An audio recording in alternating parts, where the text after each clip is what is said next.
Welcome welcome welcome. आपका बहुत बहुत स्वागत। पार्ट 32 में हम पहुंच चुके हैं। स्टेरिक इनहिबिशन ऑफ रेजोनेंस चल रहा है। रेजोनेंस की सीरीज चल रही है। रेजोनेंस लेक्चर्स आप 1 to 31 जरूर देख लो इस वीडियो को देखने से पहले। अगर आपको आता है पहले से ही तो बहुत बहुत स्वागत है आपका, क्योंकि आप इससे सीख सकते हो। इसके थोड़े एप्लीकेशन चल रहे हैं स्टेरिक इनहिबिशन ऑफ रेजोनेंस के, वो आप देख के बहुत कुछ सीखने वाले हो।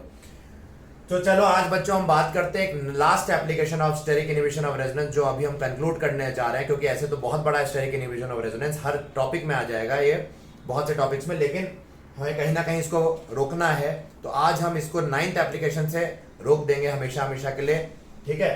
तो देखते हैं, ये बहुत इंपॉर्टेंट है। ये सब जेई और नीट और एम्स और सारे कॉम्पिटिशन, जैम, आप जो भी एग्जाम दे रहे हो सब में यूज होता है ये ऑर्गेनिक केमिस्ट्री में। तो इसके क्वेश्चंस आते हैं और देखते ही अब हम बात करते हैं पार्ट 9th एप्लीकेशन की बात करते हैं, जो कि बेसिसिटी और एसआईआर में क्या रिलेशन है। तो देखो इसके अंदर 3 पार्ट्स आते हैं। बेसिसिटी के अंदर स्टेरिक इनहिबिशन ऑफ रेजोनेंस जो है वो 3 चीजें बताता है।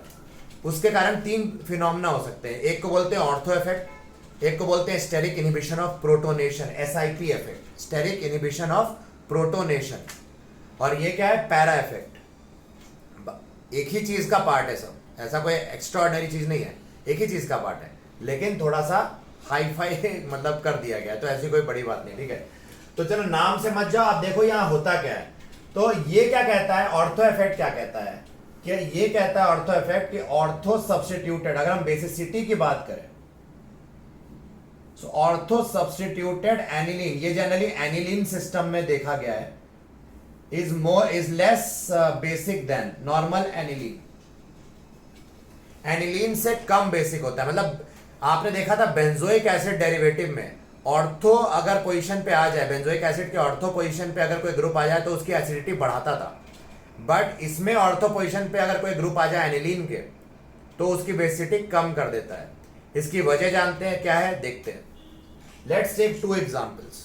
यहां हमारे पास 2 एग्जांपल है। एक में स्टेरिक इनहिबिशन ऑफ रेजोनेंस है, क्योंकि ये बल्कि ग्रुप NH2 के पास है। यहाँ अभी देखते हैं, थोड़ा सा ये बल्कि ग्रुप है, अभी यहाँ पे कोई भी एसआईआर इफेक्ट नहीं है। तो जब इसको मैं पानी में, इसकी जब एक्वस मीडियम में इसको डालूंगा तो ये क्या करे, या ये प्रोटॉन जब लेगा, क्योंकि बेसिसिटी डिपेंड करती है प्रोटॉन जो जल्दी ले, जो जल्दी प्रोटॉन लेगा और स्टेबलाइज होगा वही अच्छा बेस। तो अगर इस देखते हैं, ये प्रोटॉन कैप्चर करके मीडियम में क्या बना लेगा, NH3+, और NH3+ आयन काफी स्टेबल हो जाएगा, क्योंकि एक्वस मीडियम में इसको क्या कर लेंगे, ये सब वाटर मॉलिक्यूल क्या कर लेंगे, स्टेबलाइज कर लेंगे, हाइड्रेट कर लेंगे, सॉल्वोलिसिस ज्यादा हो जाएगी। यहाँ पे देखते हैं, जब इसमें मैंने H+ डाला एक्वस मीडियम में तो क्या होता है, यहां पे क्या होगा बच्चों के NH3+ जो है और CH3। अब देखो यहां काफी बड़ा ग्रुप है, NH3+ और CH3, इनमें रिपल्शन हो सकता था। रिपल्शन नहीं भी अगर मान रहे हो तुम, तो ये देखो कि अगर कोई प्रोटॉन इसने जो कैप्चर किया है, क्या ये वाटर मॉलिक्यूल इसको आसानी से घेर पाएंगे, ऐसे सॉल्वोलिसिस करके स्टेबलाइज कर पाएंगे, क्या नहीं कर पाएंगे, डाइपोल इंटरेक्शन कम हो जाएगा। तो यहां पे क्या होगा कि यहां पे ऑब्वियसली ये लेस स्टेबल कैटायन बना और ये मोर स्टेबल कैटायन बना। तो ortho substituted aniline less stable cation बना रहा है, एंड नो सब्स्टिट्यूशन है, अगर नॉर्मल एनिलीन है तो वो मोर स्टेबल कैटायन बना रहा है। ऑब्वियस है कि aniline is a better base, because वो फिर जल्दी H+ को अटैक करेगा, और बेसिसिटी वही होती है, ठीक है, जो जल्दी H+ को अटैक करे।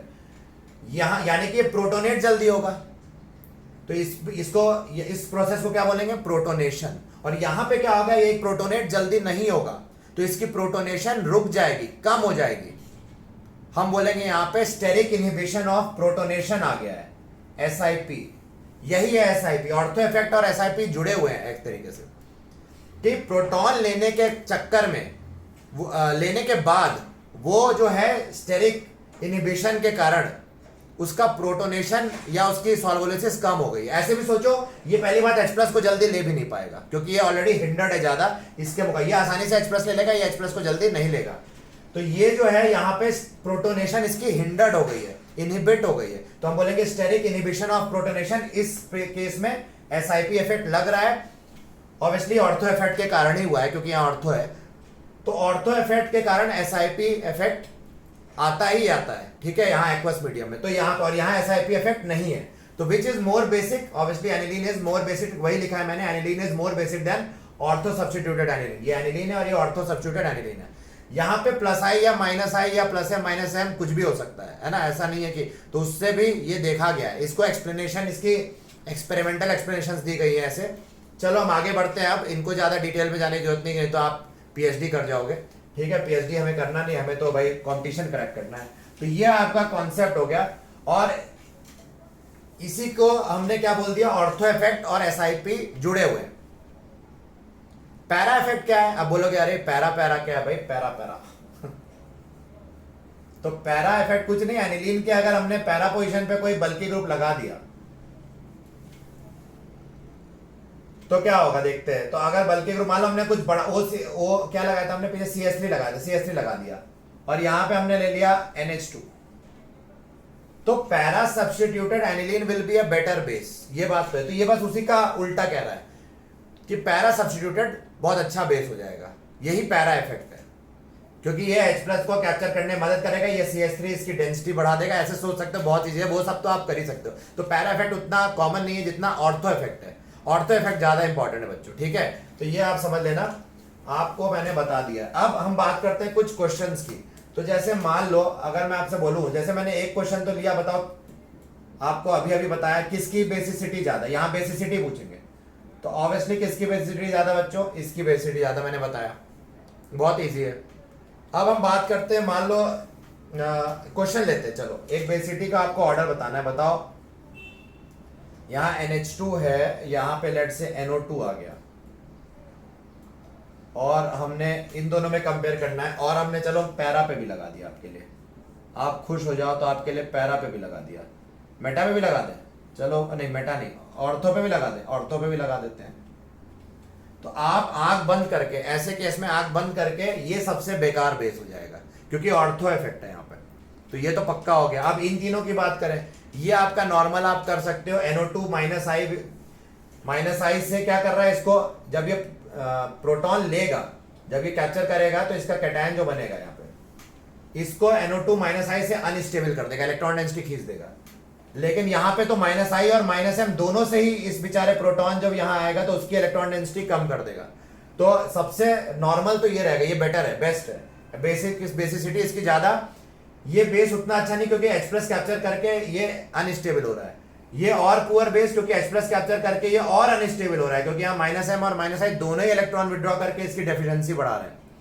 और ये तो ऑर्थो इफेक्ट से पीड़ित है, आपको मालूम है ऑर्थो इफेक्ट क्या है। तो हमारा ये सिंपल ऑर्डर हो गया, ठीक है। अगर मैं ऑर्डर की बात करूं तो ये हमारा ऑर्डर हो गया, है ना, बेसिसिटी का। सिंपल, कोई बड़ी बात नहीं, बहुत आसान। इस टाइप का क्वेश्चन आ सकता है। और देखते हैं क्या आ सकता है बच्चों बेसिसिटी में। मैं सारे टाइप के करा देता हूं जो कॉमनली आते हैं। जैसे ये पूछा गया था, ये हमारा पिरिडीन का डेरिवेटिव है, ऐसे लगा दिया इन्होंने, क्रॉस टाइप का यहाँ पे। अब क्या है, और यहाँ पिरिडीन दे दिया है, ठीक है। आपसे बोला है बताओ बच्चों कौन ज्यादा बेसिक। ये ऑर्थो इफेक्ट यहाँ पे साफ साफ दिख रहा है। ये पिरिडीन का लोन पेयर क्या H+ को जल्दी अटैक कर पाएगा? नहीं कर पाएगा, क्योंकि स्टेरिक इनहिबिशन और प्रोटोनेशन हो जाएगा ऑर्थो इफेक्ट के कारण। यहाँ बड़े बड़े ग्रुप है, टर्शियरी ब्यूटाइल, बहुत बड़े बल्कि ग्रुप है, तो डेफिनेटली ये बेसिक ज्यादा होगा, ठीक है। ये बहुत आसान सी बात है, देख सकते हो। फिर नेक्स्ट क्वेश्चन आपको ऐसा भी दे सकते हैं, ये देखो यहाँ पे एरोमेटिक नहीं दिया है इन्होंने, साइक्लिक है पर एरोमेटिक नहीं है। यहाँ पे सर्किल नहीं बनाया मैंने, रिंग नहीं है, और एक तरफ आपको ये रिंग दे देगा और एक तरफ ये ऑर्थो पोजीशन पे रिंग के कुछ लगा देगा। तो ऑब्वियसली ये तो बेकार बेस हो गया, ऑर्थो इफेक्ट है। ये इससे ज्यादा अच्छा ये, और इससे भी ज्यादा अच्छा ये, क्यों? क्योंकि यहाँ पे मैंने आपको बताया था cyclic sp3 nitrogen is a better base than sp2 nitrogen. ये आपको मैं पहले भी बता चुका हूं बेसिसिटी में, तो वो आप देख लेना, आपको पता चल ही जाएगा, याद होगा भी आपको, है ना, ठीक है। तो ये आपका क्वेश्चन हो गया बेसिसिटी का। ये सब हम बेसिसिटी के क्वेश्चन देख रहे हैं। एक लास्ट क्वेश्चन ले लेते हैं, फिर हम खत्म करते हैं। CCl3 आ गया, तो भी आपको मालूम है ये ऑर्थो इफेक्ट से पीड़ित हो जाएगा, और यहाँ पे भी प्रोटोनेशन हिंडर्ड हो जाएगी, स्टेरिक इनहिबिशन ऑफ प्रोटोनेशन हो जाएगा, और ये ज्यादा अच्छा बेस हो जाएगा, ठीक है। तो यही है हमारा मतलब, और कुछ नहीं है इसमें मतलब, ठीक है। तो this is all about the steric inhibition of resonance and basicity, इन्हीं का यही लेना देना है, तो इसमें और कुछ नहीं। और पैरा इफेक्ट का मैंने आपको बता दिया, पैरा इफेक्ट पे क्या क्वेश्चन आ सकता है, NH2 और यहाँ पे मान लो OCH3 लगा दिया, और यहाँ पे NH2 और OCH3 लगा दिया। तो para substituted benzene is a stronger base than ortho substituted benzene, यही पैरा इफेक्ट है, आपको बताया था, हो गया। So this is another way of saying ortho effect, मतलब कोई बड़ी बात नहीं है ना, कुछ नया नहीं है, it is all the same, है ना, आप समझ गए होगे यहाँ पे।